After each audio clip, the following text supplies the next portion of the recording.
এরপরে বলেন ফালইয়াউমা লা তুযলামু নাফসুন শাইআন ওয়া লা তুজজাউনা ইল্লা মা কুনতুম তা'মালুন।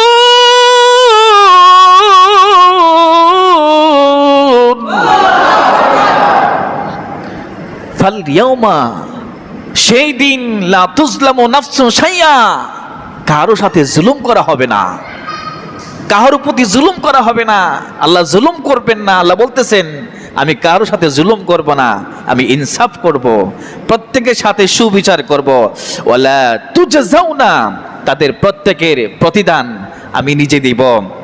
আর মা কুনতুম তা'মালুন, যে কাজ করছে ওই কাজের প্রতিদান